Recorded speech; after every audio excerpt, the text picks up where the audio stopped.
Hey guys, Tess here from Tess Fitness at www.tessfitness.yolosite.com. I am here today with 5 ways to increase and maintain a level of peak state, as Tony Robbins would call it, or consistent positive mood, as most people know it by. Basically, this is a fitness channel, and it's just so important to maintain a certain state, a positive mood for you to stick to your workout plans and just to basically have a good overall life and continue the cycle that reinforces a lifestyle that is conducive to what you want in your life. So here are the 5 tips, and some of this is based on my research and interviews that I've done on other people that I follow on YouTube, and just some things that I feel would be most helpful. So number 1 is contrasting yourself with others. So a lot of people, and I'm guilty of this too, especially, like back in high school and even in college and things, and I'm sure as an adult as well, just comparing yourself to others, and I had to break this habit because I knew that it was just destroying, what or my self-esteem and my self-worth and just really what I wanted to be about in life. And so, I noticed that I would constantly, measure myself up to other people that were like me. So other women, whether it be in my age group or not, or and I'm sure men do this too. Sometimes it could be like muscles or, even something not related to fitness or physique, but, the status economically. Just lots of fashion. I mean, there's just so many ways that people compare, which in a sense is very healthy. There's this healthy competitiveness that we need as a society and as people to grow. It allows us to remember that, or not remember, but it shows us and reveals to us that there's potential there. So I think one thing that has helped turn this habit around for me is when I just would start noticing that I would do it and I would just do the opposite. I would tell myself I'm beautiful, or I'd say, I'd look at a clothing item that I wore that day and I'm happy that, I wore these pants. I chose these pants specifically to me. They are self-expressive, and I focus on that. So something that you can be proud of every day, like taking that time in the morning to, for you to express yourself. It's another video, but it's also very important. But it reminds you throughout your day that you have something else you can focus on if you catch yourself comparing yourself to others in a negative sense. So the positive sense then would be to say, okay, there's potential. Like, I can learn from this person. What can I learn from this person? What stands out to this person? How can I be more like them? If it's someone that you look up to, versus, oh, I'm not there yet, and this sucks. Like, I'm in this place, and I'm never gonna be like they are. I mean, I found myself comparing myself to people just so beyond my level, financially, emotionally, intellectually, before I knew that I could gain all of that myself, and all of it was at my grasp. And it's just a matter of progress. It's just making small steps every single day, and it's okay that you are where you are. And you can look up to other people, and in all those areas of your life, and just really be excited for them and excited for you, because they've proven that there is that path potential there, and you as a woman or as a man or whatever class that you fit yourself in, that you can do those things too as a human. So that's number 1. Number 2 is modeling the best that is in you. For example, or what I mean by this is everybody has a time that you've overcome some kind of crisis. We've all been through something that was challenging. Something that we thought maybe we won't get out of this. Maybe I just can't get it through, you might have thought. Or maybe I just can't get through. Or maybe I just can't get up this time, or maybe this is the last hurrah for me.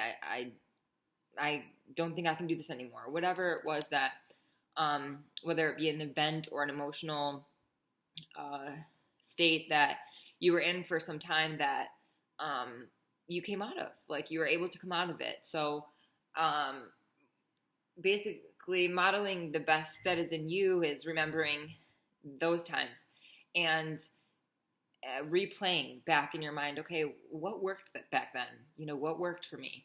I was able to do it that time. And the more you do that, the more you focus on the solution, the more you believe and remember that you have it in you, that it exists, and you have proof. There's evidence within your past experiences that you've overcame that the more that is your focus, the easier it will be to believe in yourself today that you can get through this as well. This is just another hump. It may be an area, for example, maybe you had a issue in your financial world that tripped you up, but you were able to get through it.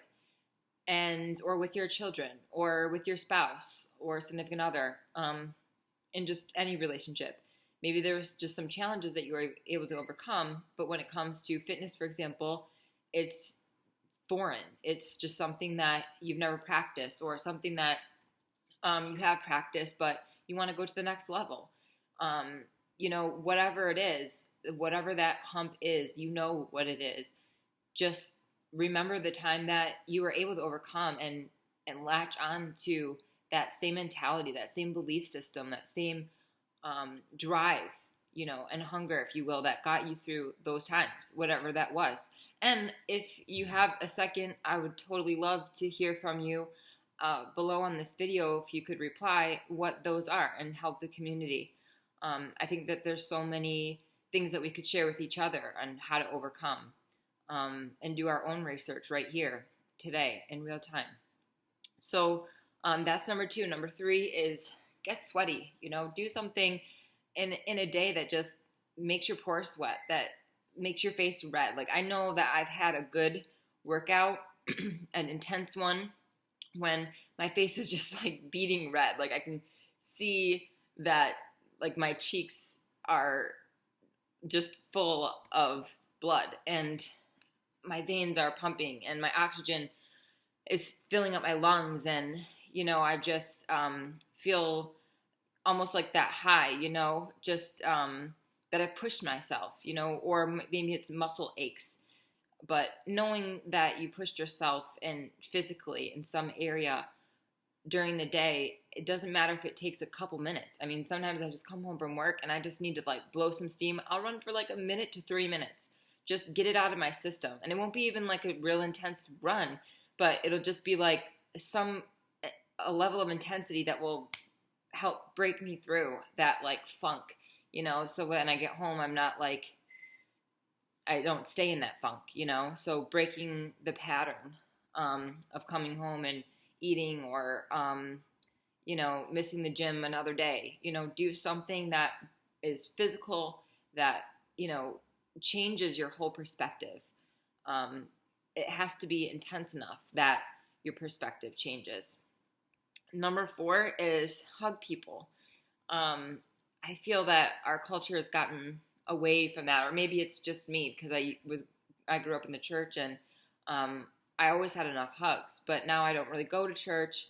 I'm not judging anyone who does and doesn't go. I just really haven't made the time, and nor do I feel the need, but definitely the need for hugs has been proven scientifically. 12 hugs a day keeps the doctor away. And I truly believe that. I think that if you hug people enough, and with the sincerity, a level of, emotional intent that gives you that rush of love and compassion and care for another human being. And, I work in the mental health field, and we're really not supposed to hug people, but every once in a while, the moment is there. And to not do it, I think, would be less therapeutic. And so the hug is there and it's done. The other thing is just a tap on the back, personal touch, even if it's they say right here is a safe spot to do that, because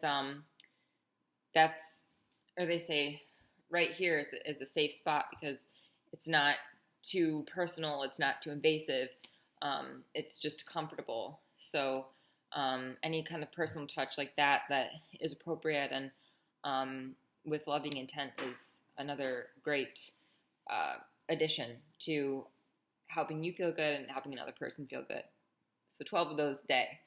The next one and the last one, number 5, is to be a good whatever role you play in your life. So whether it's a wife, a friend, a lover, a sister, a daughter, a brother, a friend, I already said that, a son, however you define yourself, whatever your expectations are for that role, make sure that you're feeding that role well and you're being the best that you can be in each area, so that at the end of the day you feel proud of yourself. I'm a good sister, I'm a good friend, I'm a good mother, whatever it is. And to also meet yourself where you're at, like a lot of us have broken relationships, we don't have to dwell on those. Like, just be the best person that you can be, at the end of the day. And that will serve you.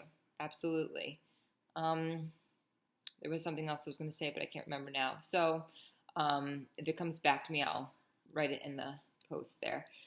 But in the meantime, I just hope that this served you. And if you do have any questions, concerns, comments, or additional information, resources, or ideas, please contribute, and I'll be happy to incorporate them into my fitness vlogs. Have a great one, make it a great night, and we'll see you soon.